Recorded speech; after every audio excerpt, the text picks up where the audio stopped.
समझे राहुल गांधी से आरएसएस इतना क्यों चिढ़ती है? क्यों प्रधानमंत्री नरेंद्र मोदी उन्हें अपना जानी दुश्मन समझते हैं? अब आप समझते हैं कि देश की कितनी अदालतों में राहुल गांधी के खिलाफ केसेस दर्ज हैं और ये तमाम केसेस आरएसएस और भारतीय जनता पार्टी के कार्यकर्ताओं ने दर्ज किए हैं।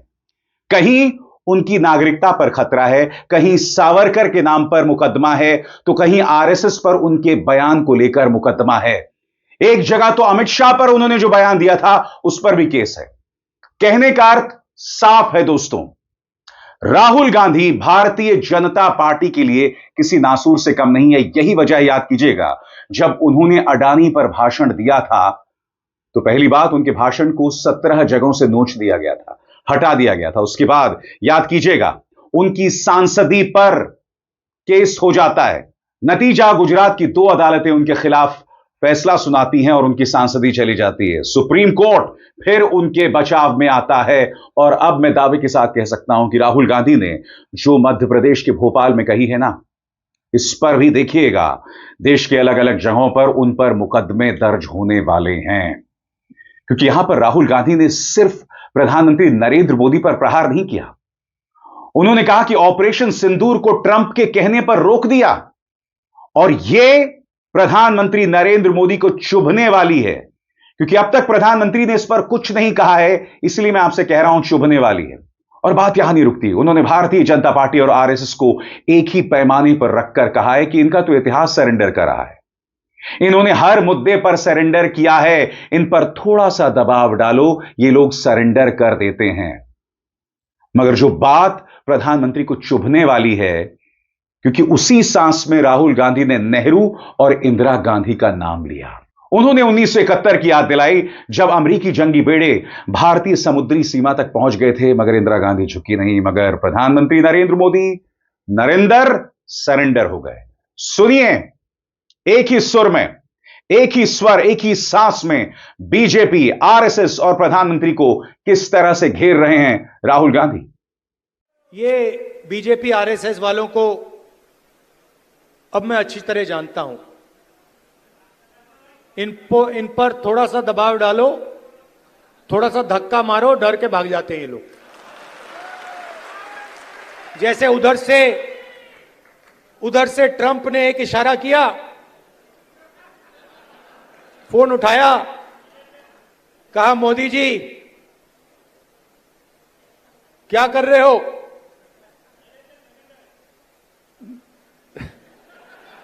नरेंद्र सरेंडर।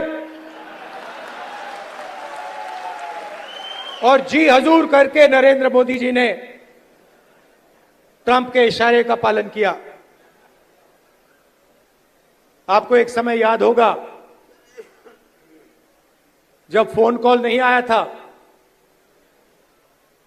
7th फ्लीट आई थी, 71 की लड़ाई में 7th फ्लीट आई थी, हथियार आए थे, एयरक्राफ्ट कैरियर आया था। इंदिरा गांधी जी ने कहा मुझे कुछ जो करना है मैं करूंगी।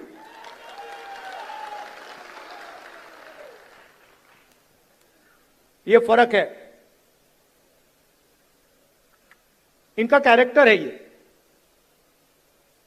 ये सारे के सारे ऐसे हैं। आजादी के समय से सरेंडर वाली चिट्ठी लिखने की आदत है। 1 सेकंड में थोड़ा सा दबाव पड़े, भैया ये लो। हाँ, तो ये इनका कैरेक्टर है। कांग्रेस पार्टी सरेंडर नहीं होती है। गांधी जी, जवाहरलाल नेहरू, सरदार पटेल, ये सरेंडर वाले लोग नहीं हैं। ये सुपर पावर से लड़ने वाले लोग हैं। आपको समझना पड़ेगा कि जब राहुल गांधी ये कहते हैं ना कि भारतीय जनता पार्टी और आरएसएस का इतिहास सरेंडर का है, वो ऐसा क्यों बोल रहे हैं? कहीं ना कहीं वो इशारा कर रहे हैं उस मुद्दे पर भी जिसके ऊपर उन पर केस दर्ज है।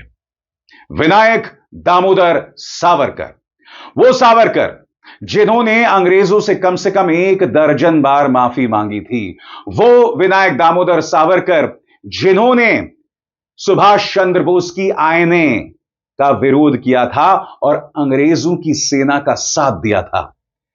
वो हिंदू महासभा या वो आरएसएस जो भारत छोड़ो आंदोलन में शामिल नहीं हुई थी। जी हां, ये वही आरएसएस है, ये वही श्यामा प्रसाद मुखर्जी है जिन्होंने मोहम्मद अली जिन्ना के साथ सिंध और बंगाल में सरकार बनाई थी, और इसी बात का जिक्र राहुल गांधी कर रहे हैं। सुनिए, उन्होंने जातीय जनगणना को भी किस तरह से सरेंडर से जोड़ा। उन्होंने कहा कि हमने दबाव बनाया और ये लोग जातीय जनगणना करने को तैयार हो गए, वरना प्रधानमंत्री नरेंद्र मोदी तो लगातार जातीय जनगणना का विरोध कर रहे थे। आपको याद है, एक इंटरव्यू में प्रधानमंत्री नरेंद्र मोदी ने जातीय जनगणना को अर्बन नक्सली सोच के साथ जोड़कर देखा था। सुनिए, जातीय जनगणना पर क्या कहा राहुल गांधी ने, किस तरह से प्रहार किया प्रधानमंत्री नरेंद्र मोदी पर। तो जाति जनगणना की बात मैंने कहा, देखिए आपको जो करना है करो, हम सामाजिक न्याय की लड़ाई लड़ेंगे और जाति जनगणना को हम लोकसभा में पास करेंगे। मोदी जी पहले कहते थे कोई जात नहीं है, फिर सिर्फ 4 जात हैं, चुनाव के समय वो ओबीसी बन जाते हैं। गडकरी जी ने कहा, मोहन भगवत ने बयान दिए,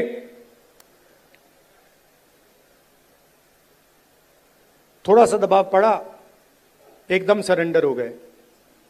मगर मैं इनको जानता हूं,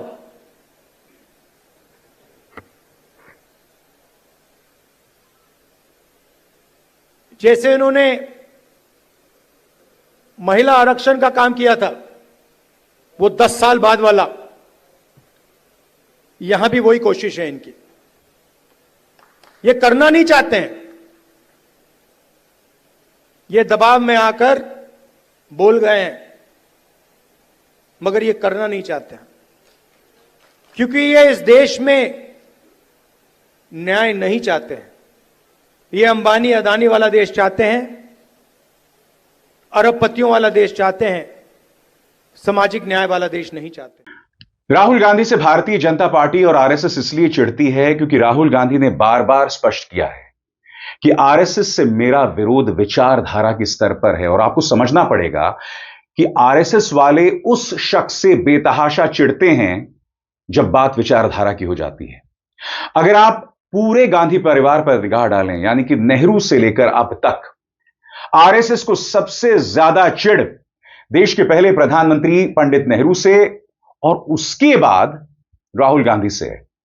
इंदिरा गांधी और राजीव गांधी से उन्हें इतनी दिक्कत नहीं है क्योंकि इंदिरा और राजीव ने बार बार विचारधारा के साथ समझौता किया था, मगर पंडित नेहरू और अब राहुल गांधी, ये दोनों विचारधारा के स्तर पर किसी तरह का कोई समझौता करने को तैयार नहीं है। और यही वजह है कि राहुल गांधी के खिलाफ देश के अलग अलग हिस्सों में इतने सारे केसेस हैं। और इसी विचारधारा की लड़ाई की दुहाई राहुल गांधी ने एक बार फिर भोपाल के इस मंच से दी।